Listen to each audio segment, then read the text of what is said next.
Mau jenguk singgah ke negeri Perak. Itulah dia. Teman ni memang suka duduk Perak ni. Kau mesti suka Perak Ya. Cari pasangan Perak lah. InsyaAllah.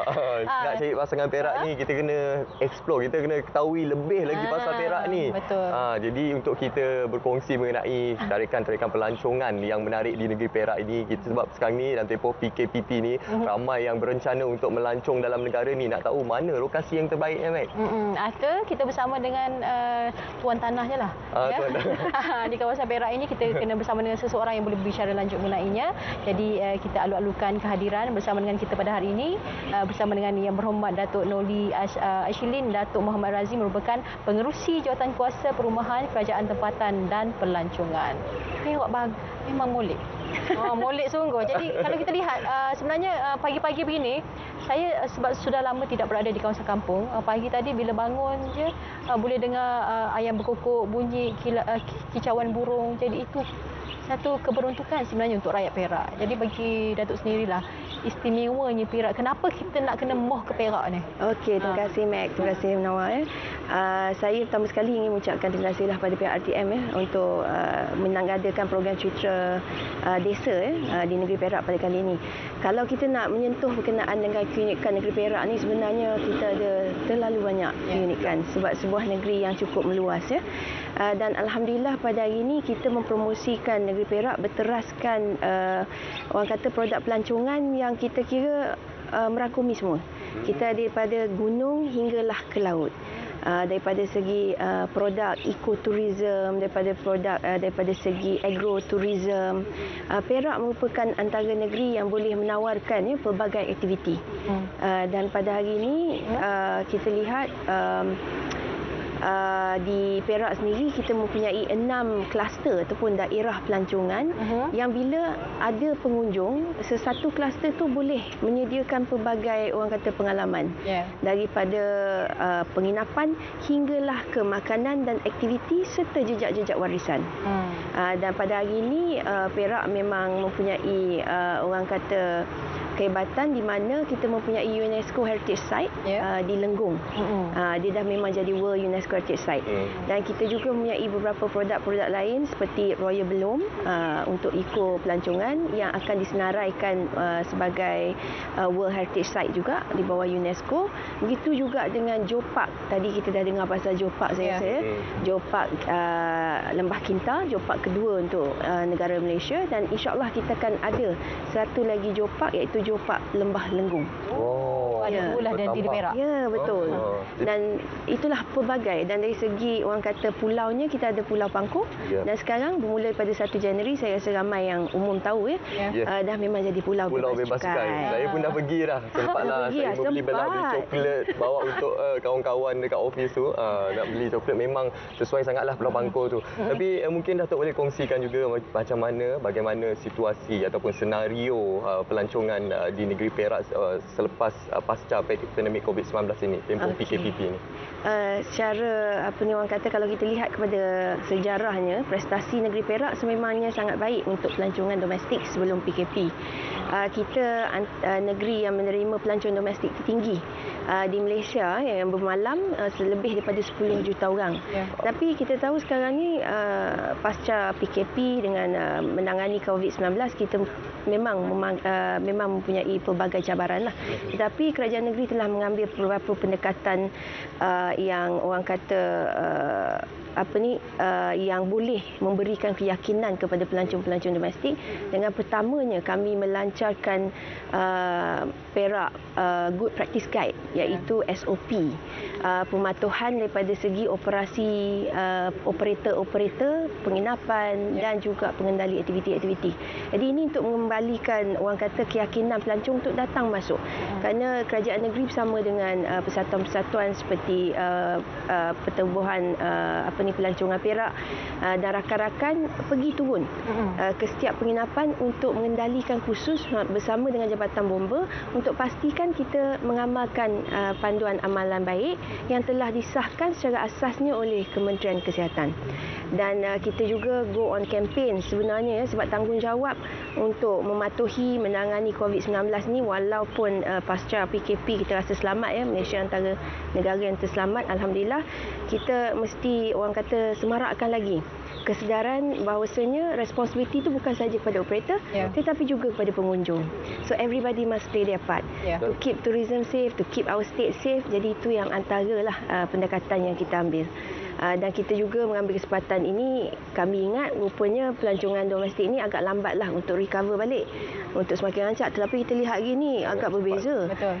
Orang Malaysia rasanya gian nak keluar. Sebab dah lama tak melancong, tak boleh melancong luar negara. Tetapi alhamdulillah rezekinya limpah masuk ke negeri seperti kami yang tidak jauh daripada KL ataupun Penang. Alhamdulillah. Alhamdulillah. Jadi kita pun ambil pendekatan dengan mengumumkan hashtag Travel Perak lah vouchers, diskaun RM50 untuk mereka yang datang menginap dan juga RM30 diskaun untuk aktiviti-aktiviti pelancongan. Wow, sangat banyak promosinya. Banyak promosi. Banyak sebenarnya, kalau nak cerita tak cukup 10 minit. Cuma itulah bila kita cerita tentang promosi yang sangat menguntungkan, memanfaatkan situasi COVID-19 itu, sebenarnya kita masih lagi boleh meneruskan aktiviti pelancongan, ekonomi dan sebagainya. Cuma dari sudut ekonomi, sebab sekarang ni ekonomi masyarakat di seluruh dunia pun terjejas kalau kita lihat disebabkan oleh wabak ini. Tapi bagaimana kita nak menjadikan ini sebagai pengajaran kepada kita, sebab mungkin sekarang kita berhadapan dengan pandemik itu. Pada masa akan datang pasti ada pelan jangka panjang supaya penduduk di kawasan Perak ini khususnya dalam sektor ekonomi dan juga pelancongannya dapat terus dijana dan penduduk masih lagi boleh bernafas lega. Sebenarnya kalau kita berbalik kepada konsep asas pelancongan, kita mesti memastikan keselamatan dan keselesaan pelancong. Jadi sebenarnya memang betul COVID-19 mengajar kita bahawasanya kita perlu menukarkan cara dan budaya kita kepada norma-norma baru, di mana pendekatan untuk lebih orang kata bersih, higienik, keselamatan pelancong, kualiti perkhidmatan perlu diberikan penekanan. Jadi alhamdulillah kerajaan negeri juga mengambil peluang yang telah orang kata dihadiahkan oleh COVID, walaupun banyak adverse negatif orang kata kesannya, tetapi kita mesti ambil kepada positif, di mana kita ada ruang untuk mempertingkatkan lagi daripada segi servis dan kualiti, khususnya untuk mereka yang terlibat dalam industri pelancongan.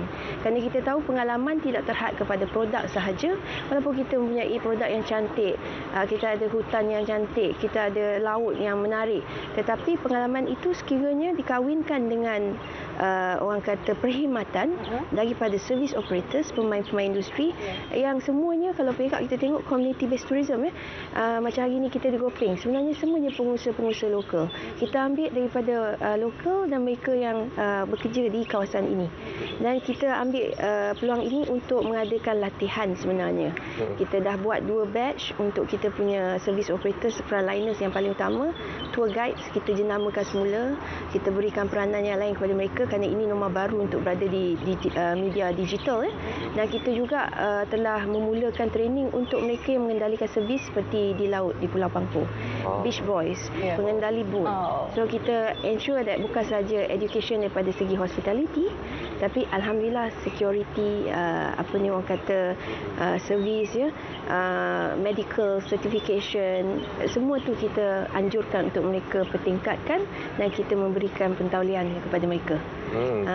Itulah di antara program-program yang cukup banyak sekali yang kita kongsikan kepada penonton Sahabat Pagi Malaysia, khususnya dalam cerita desa ini. Dan kita sedia maklum juga Ipoh, Ibu Negeri Perak pernah mendapat pengiktirafan di peringkat antarabangsa sebagai destinasi terbaik bagi pelancongan Asia bagi tahun 2016 oleh majalah Lonely Planet. Itu antara satu pengiktirafan yang cukup besar. Jadi bercakap mengenai media digital ini, apa antara usaha yang dilakukan untuk mewar-warkan, mempromosikan negeri Perak ini secara digital? Okey, seharusnya hari ini kita ada citra desa. Of course that's conventional. Tapi hari ini kita amat bersyukur kerana kita mempunyai Menteri Besar, Amat Berhormat Menteri Besar yang cukup kreatif dan menjadi ikon kami sebenarnya. Dan dialah menjadi pencetus kepada idea untuk kami memberikan penekanan kepada digital storytelling melalui lagu raya yang dihasilkan oleh beliau dengan rakan-rakan Jamal Billah dengan Syihah. Kita telah introduce satu lagu iaitu Moh Kenai Perak, dan telah mendapat hits yang begitu tinggi sekali. Malahan menjadi bahan kupasan juga di orang kata di Indonesia. Jadi kita mahukan pendekatan seperti itu ya, yang ditonjolkan. Kita guna animasi, kita guna muzik ya, dan kita juga menggunakan ikon untuk mempromosikan negeri Perak. Dan itu antara saya rasa ya, promosi yang akan kami teruskan melalui bantuan daripada local community sendiri. Jadi tour guides yang ada, travel agent yang ada, ikon yang datang daripada Perak, semuanya kami ingin dapat kerjasama supaya kita dapat orang kata ya, tracking yang lebih baik khususnya di digital media. So yang itu kita akan teruskan kerana itu akan menjadi norma baru bagi kami untuk menjana promosi khusus untuk negeri Perak. Ramai sebenarnya yang ingin berkunjung ke sini, tapi mungkin maklumat mengenainya yang perlu ditambah baik lagi dan diperbanyakkan. Cuma bila kita cerita tentang norma baru, kebiasaan baru ya disebabkan oleh pandemik ini, ramai juga yang bimbang untuk datang. Tetapi keyakinan itu mungkin kalau kita lihat usaha-usaha daripada pihak kerajaan negeri memberikan rasa selamat untuk mereka datang. Tapi itu dari satu segi lain. Cuma dari segi fasiliti, pengangkutan dan juga penginapan, itu juga perlukan satu anjakan daripada pihak kerajaan negeri juga. Sebab kalau kita lihat bila datang mungkin dia dah penat, dia nak duduk di penginapannya dengan selesa, dan pengangkutan juga untuk memudahkan jaringan perjalanan mereka ke mana-mana lokasi. Sebab di Perak ini kalau ke Gopeng saja tidak memadai saya rasa.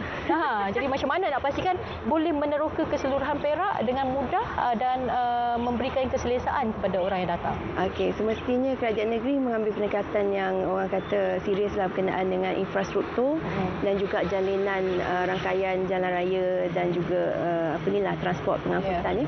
Jadi pada hari ini kalau kita lihat daripada segi untuk travel into Perak tak ada masalah, sebab kita memang ada our highway ni 45 minit sebenarnya dah sampai dah ke our borders Tanjung Malim. Dah ada white water rafting, eco adventure tourism, dah boleh bermula daripada situ. Sedekat 45 minit. Dan seterusnya kita juga ada KTMB sekarang ni, kita ada 2 servis, ada business class lagi yang dah di-introduce. Jadi itu pun mengamalkan masa hanya 2 jam daripada Kuala Lumpur untuk ke Ipoh. Tapi sekiranya mereka ingin berhenti di mana-mana destinasi, kami ada rangkaian bas juga untuk membantu mereka untuk orang kata travel around. Dan pada hari ini kalau tak silap saya yang dijalankan oleh private sector, kita juga launch bukan saja sewaan kereta yang biasa, tetapi luxury cars macam Alphard, Velfire untuk mereka sewa sekiranya mereka datang melalui kapal terbang dulunya daripada Singapura dan Johor. Tapi sekarang PKP dia terhenti sekejap dan melalui stesen kereta api. Jadi hanya perlu buat tempahan. Penginapan tu memanglah kita ada pelbagai penginapan bermula daripada 5 star, kita ada 6 star pun, pangkul laut, Banjaran, dan seterusnya turun kepada ikut lifestyle, either budget, backpackers, itu pun semua ada. Kalau kat Gopeng sendiri kita ada Gopeng glamping contohnya. Kita ada resort yang ala-ala chalet, ada yang orang kata fully air condition. So it depends on apa yang dimahukan dan mengikut bajet masing-masing lah setiap traveller itu. Tetapi kita memang sentiasa memberi kesedaran dan berkempen untuk pemain-pemain industri memberikan kualiti yang baik. Sekurang-kurangnya kebersihan itu menjadi keutamaan. Kalau tempat bersih, sedikit usang pun masih lagi orang happy. Tetapi bila kita tengok kurang bersih, orang kata kotor tu memang itu akan dapat bad review, bad rating lah. Jadi faktor geografi ataupun geografi negeri Perak yang cukup strategik ini jadi satu kelebihan untuk kemudah sampaian pelancong untuk berkunjung ke negeri Perak sebagai salah satu destinasi yang cukup ideal untuk pengunjung bukan saja dari Malaysia tapi di luar Malaysia. Jadi itulah dia perkongsian bersama dengan Datuk Noli Ashilin, Datuk Muhammad Razi berkenaan antara perkara-perkara yang cukup menarik yang terdapat di negeri Perak ini, Mem. Ya, betul. Terima kasih Datuk sekali lagi. Selepas ini kita sama-sama mungkin akan pusing-pusing lah dekat Gopeng ni. Ada banyak tempatnya kan. Mungkin nak berikan sedikit promosi, nak ajak moh ke Perak kepada semua rakyat Malaysia khususnya. Semestinya saya ingin mengambil kesempatan ini untuk mempelawa semua rakyat Malaysia walaupun di negeri Perak sendiri untuk datang melancong dan menerokai negeri Perak.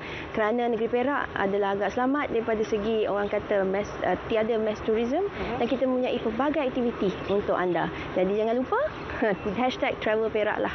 Moh kenal Perak. Moh kenai Perak. Moh ke negeri Perak ini. Dah pandai cakap Perak pun. InsyaAllah lepas ni boleh cakap Perak dah ni. Jadi sekarang ini kita nak kenal lagi Perak dengan